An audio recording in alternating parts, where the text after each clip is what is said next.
Another Saturday, I went to another garage sale. The results were okay, but then I did have success with another stop to Streetside Anthony's. Let's take a look at the books I picked up next on this video from Bronzeville Comics.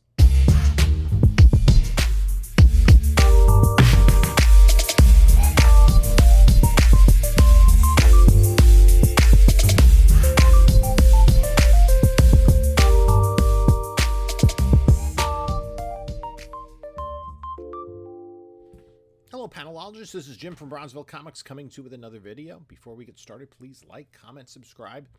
Check out the description of this video.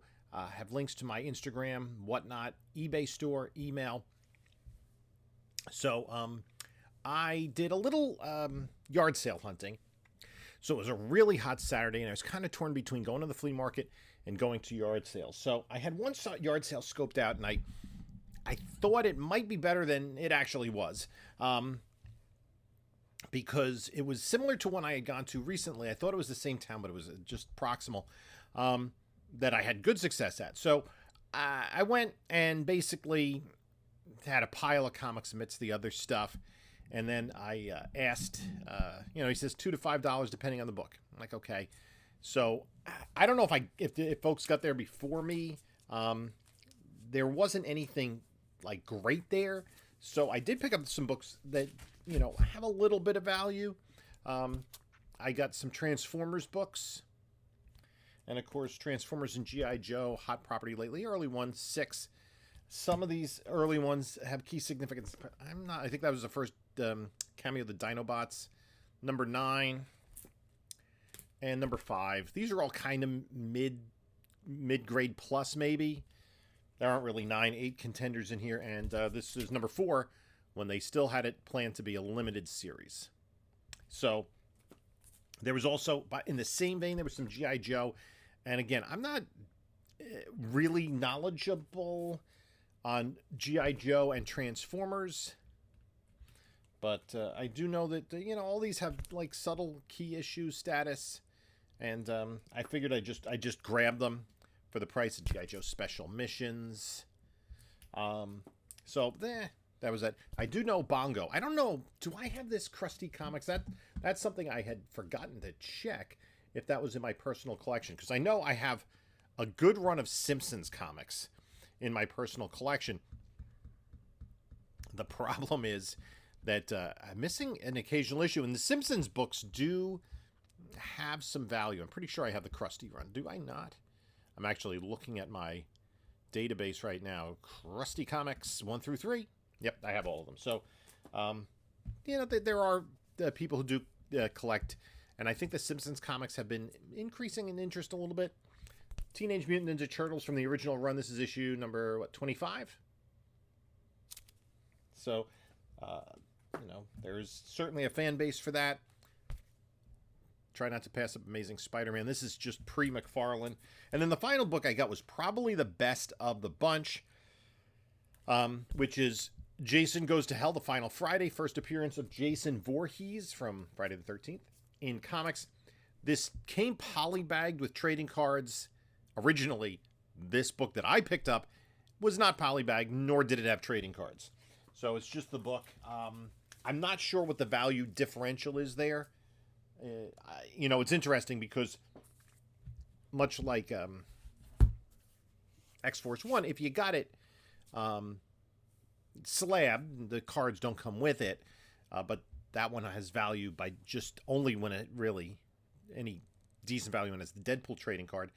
This is not worth slabbing. If it was a 9-8 potential, maybe, but it's definitely got some spine ticks and some wear. It's, again, I said upper end of mid-grade, like, probably like a VF minus kind of situation. I just, I still think it's a decent book to have. So I do have to check the difference in value with or without the trading card. So I went to another yard sale, and here's just kind of what it looked like.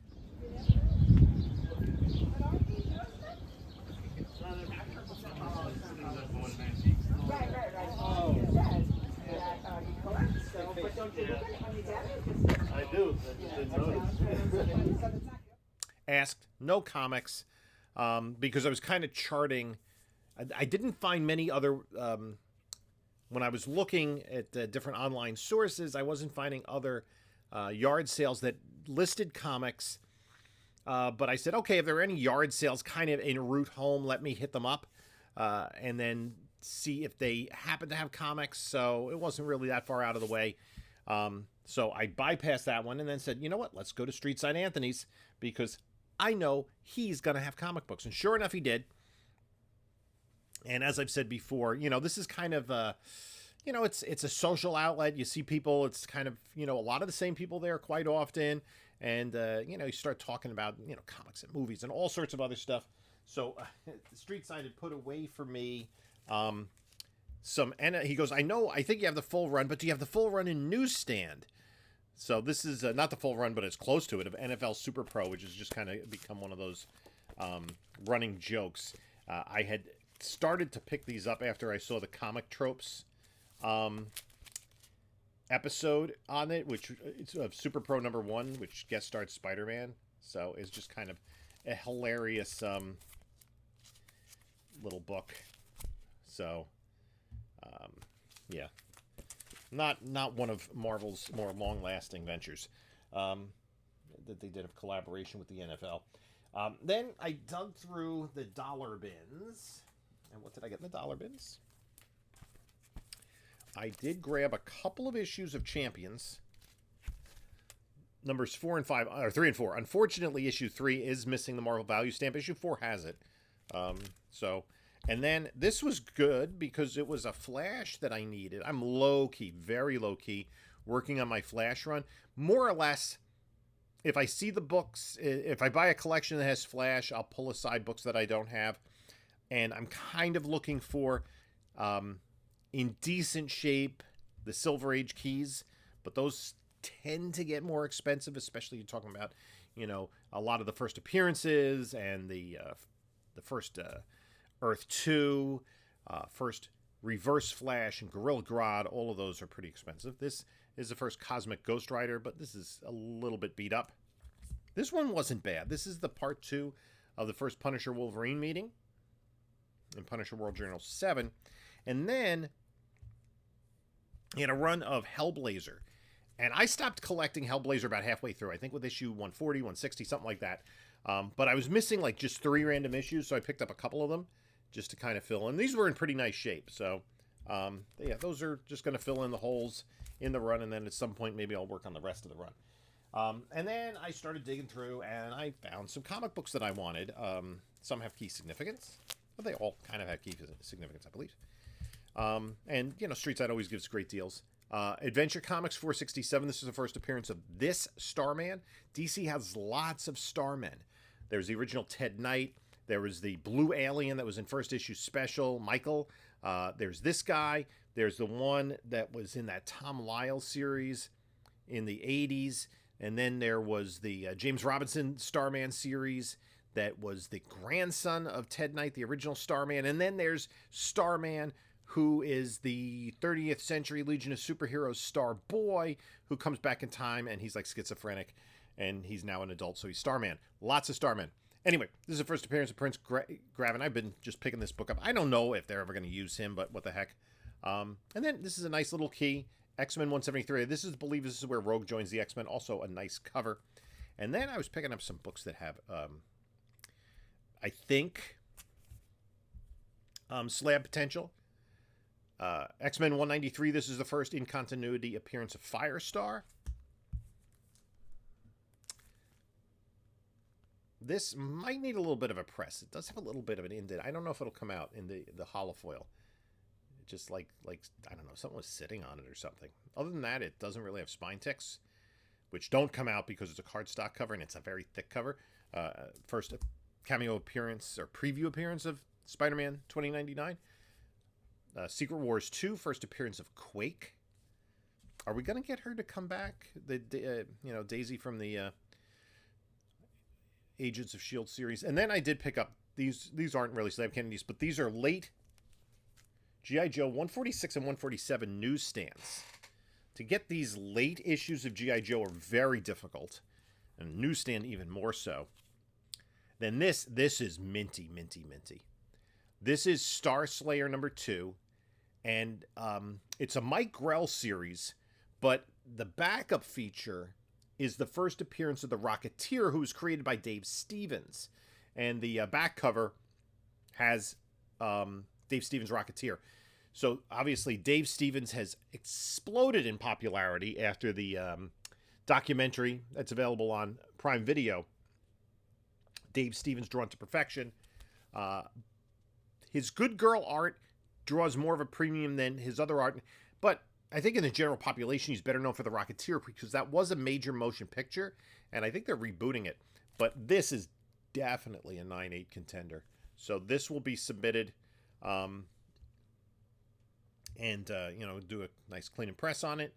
Doesn't really need much, but the nice thing about this kind of book getting it slabbed is that it does have the Dave Stevens art on the back cover of the Rocketeer. And then this is a little bit of a spec book. I might get the Slab Terrifics #1, the first appearance of the Terrifics. I picked up a few of these lately. Sometimes books just find you. And this is, we are getting right now 2 of these characters already in James Gunn's DCU, in Metamorpho and Mr. Terrific. I definitely think we're going to get Plastic Man at some point. Whether or not we have a Terrifics team, that book slabbed right now is a little bit south of $100, but maybe I'll just get it, partially for PC and partially because for spec, because it's a series I collected anyway. Then this does have slab potential too. It's Johnny Quest #1. Now there are 2 issues of Johnny Quest that have Dave Stevens covers. This is a Doug Wildley cover, but the Dave Stevens covers, one of them is just a non-Good Girl art cover, and then the other one is a Jezebel Jade cover, which is the one that carries more of a premium. But this too is a wraparound cover, and I really enjoyed this Kamiko series, and I now know that it's pronounced Kamiko because that's the way that folks referred to it. Folks that worked for the company referred to it in the Dave Stevens documentary. I always called it Kamiko, but the correct pronunciation, I guess, is Kamiko. For us 70s kids, it reminds me a little too much of Coleco, but maybe that was intentional. So anyway, Johnny Quest #1. There has been talk about this property being developed. Not his first appearance in comics. There was a 1964 Gold Key one-shot that is hard to get. I do have a copy that's going off to CGC that's a really nice, solid mid-grade. But, the other thing, too, is I'll just, keep that in the PC. And then the other book that I picked up, and this is also, I think, a potential 9/8. Does have maybe, you just need a little bit of a liberal grader because it does have a tiny, tiny little,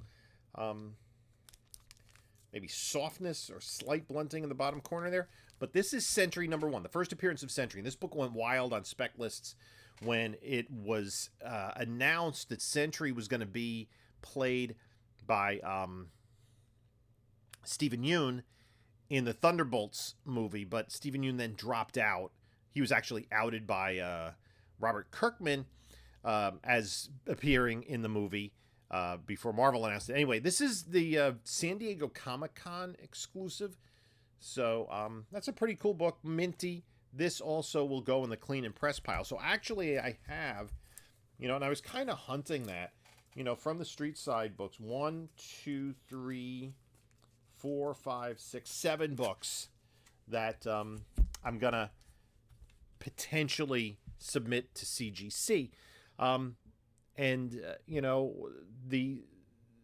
one that has the most value is probably the Sentry book. But the Star Slayer, the first Rocketeer, is also a pretty pricey book, and that one is probably the nicest of the 7. So, I think there's some books there with some potential to grow. For the most part, there are a few. The Flash, the Hellblazers are going to PC, and the first Starman's going into spec, and everything else is, I believe, is going to go into the for sale pile. The Super Pros are going to stay with me. That's going in the save pile, because I try to break down collections, and when I go to shows or flea markets or whatever, or yard sales, save, slab, spec, sell. And you need a balance in that. If you're going to use the hobby to fund itself, because you save some books. Okay, if you have some books you're going to put in the PC, you want to at least break even with the other books over the long run. So sometimes if you spend let's say a couple $100 on raw books at a show, and you can get 198 that's worth $200, you're almost breaking even on there, and you can keep other stuff. So, but you need to sell stuff to just keep things moving. If you're just going to buy stuff and keep it, you have to have the funds to do that. So I prefer to just use the funds for comic books, and then be able to spend my discretionary income on other things, especially, things for my kids and family stuff. So anyway, that's letting the hobby fund itself and kind of building up an improvement of the collection. I've said this before. If you, other hobbies, like if I were to golf every weekend, right, or many weekends, right, let's say 2 weekends a month, all the money I would spend on equipment, on, fees, on everything would be gone. There's nothing I'm going to get out of it in the end, because I'm not going to be good enough to join the PGA and play for money. But I can spend this time and money in comic books, at the very least break even, and not lose any money, and then have additional value in my personal collection. Now, there are people, I was watching Bronze and Modern Gods talking about, paring down the collection, purging the collection, selling the collection. I don't do that. I should at some point, but right now, I am more in the mode of increasing the personal collection. And, maybe that's like a defect in me, but that's kind of the way that I look at it. And I have fun with it. Would I like to have every issue of Flash from, 104 to 350? Yeah, that would be fun. And, I'm kind of looking for more unique ways to pursue collecting. So anyway, that's it for this video. Let me know what you think about the books I picked up. You can take a look at a couple of my other recent videos here. And this is Jim saying until next time, enjoy your comics.